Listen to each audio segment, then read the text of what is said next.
Bismillah, alhamdulillahirrabbilalamin, wassalatu wassalamu ala asyrafil anbiya'i wal mursalin wa ala alihi wa sahbihi ajma'in.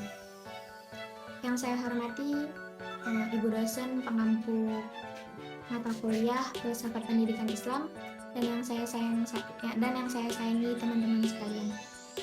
Kami dari kelompok 5 ingin mempresentasikan makalah kami dalam bentuk video. Adapun topik-topik yang akan kami bahas ialah yang pertama, pengertian kurikulum pendidikan Islam, dasar-dasar kurikulum pendidikan Islam, karakteristik kurikulum pendidikan Islam, prinsip-prinsip kurikulum pendidikan Islam, fungsi kurikulum pendidikan Islam, dan yang terakhir ialah tujuan kurikulum pendidikan Islam. Berikut tampilannya. Baik, saya Nur Ainun. Di sini saya akan menjelaskan materi mengenai pengertian kurikulum pendidikan Islam.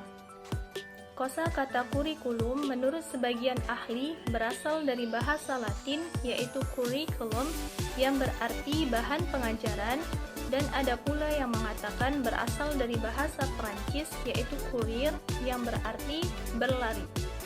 Dari segi bahasa dapat diartikan bahwa kurikulum ialah rencana atau bahasan pengajaran sehingga arah kegiatan pendidikan menjadi jelas dan terang.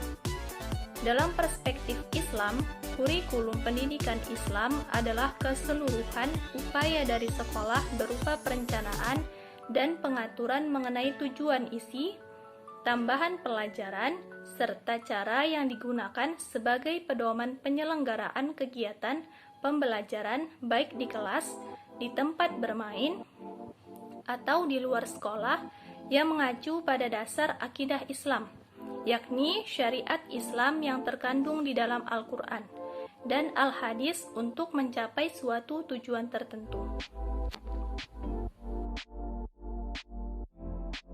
Baik, saya Nur Aisyah sebagai pemateri ketiga.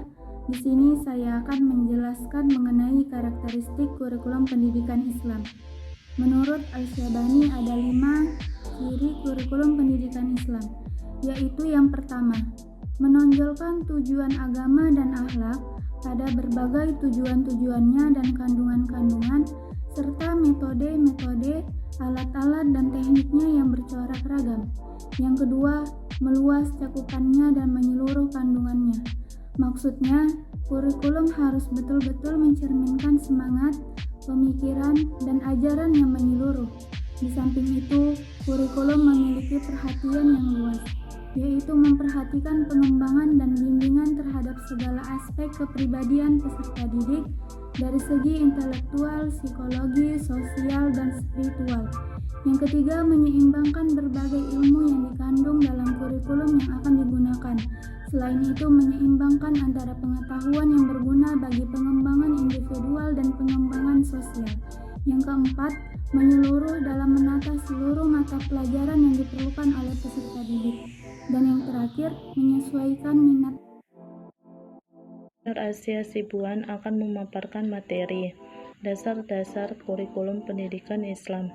Al-Syaibani memberikan kerangka dasar yang jelas tentang kurikulum Islam seperti dipaparkan di bawah ini, yaitu 1. Dasar agama. Dasar ini hendaknya menjadi ruh dan target tertinggi dalam kurikulum. Dasar agama dalam kurikulum pendidikan Islam jelas harus diajarkan pada Al-Quran, Al-Sunnah, dan sumber-sumber yang bersifat guru lainnya. Yang kedua, dasar falsafah. Dasar ini memberikan pedoman bagi tujuan pendidikan Islam secara filosofis, sehingga tujuan, isi, dan organisasi kurikulum mengandung suatu kebenaran dan pandangan hidup dalam bentuk nilai-nilai yang diyakini sebagai suatu kebenaran, baik ditinjau dari segi ontologi, epistemologi, maupun aksiologi. Yang ketiga, dasar psikologis.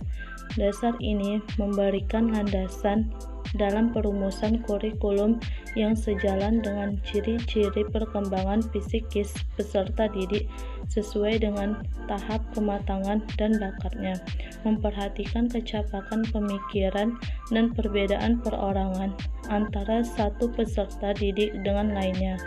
Yang keempat, dasar sosiolog. Dasar sosial.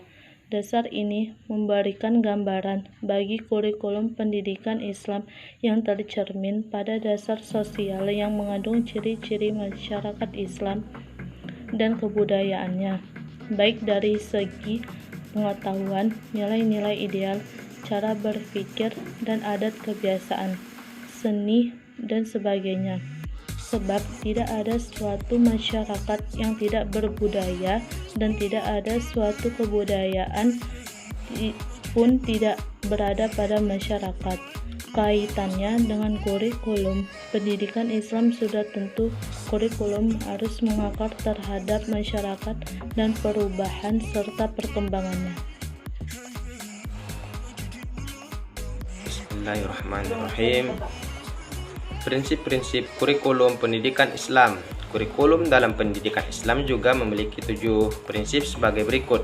Yang pertama, prinsip pertautan yang sempurna dengan agama, termasuk ajaran dan nilai-nilai. Setiap bagian yang terdapat dalam kurikulum, mulai dari tujuan, kandungan, metode mengajar, cara-cara perlakuan, dan sebagainya harus berdasar pada agama dan akhlak Islam, yakni harus terkait dengan jiwa agama Islam, keutamaan, cita-cita, dan kemauan yang baik sesuai dengan ajaran Islam. Yang kedua, prinsip menyeluruh atau universal pada tujuan-tujuan dan kandungan-kandungan kurikulum, yakni mencakup tujuan pembinaan akidah, akal, dan jasmaninya, dan hal lain yang bermanfaat bagi masyarakat dalam perkembangan spiritual, kebudayaan sosial, ekonomi, politik, termasuk ilmu agama, bahasa, kemanusiaan, fisik, praktis, profesional, seni rupa, dan sebagainya. Yang ketiga, prinsip keseimbangan yang relatif sama antara tujuan dan kandungan kurikulum. Yang keempat, prinsip keterkaitan antara bakat, minat, kemampuan, dan kebutuhan pelajar. Begitu juga dengan alam sekitar baik yang bersifat fisik maupun sosial, di mana pelajar itu hidup dan berinteraksi. Yang kelima, prinsip pemeliharaan perbedaan individual di antara para pelajar, baik dari segi minat maupun bakatnya. Yang keenam, prinsip menerima perkembangan dan perubahan sesuai dengan perkembangan zaman dan tempat. Adapun yang ketujuh atau yang terakhir, yaitu prinsip keterkaitan antara berbagai mata pelajaran dan pengalaman dan aktivitas yang terkandung dalam kurikulum.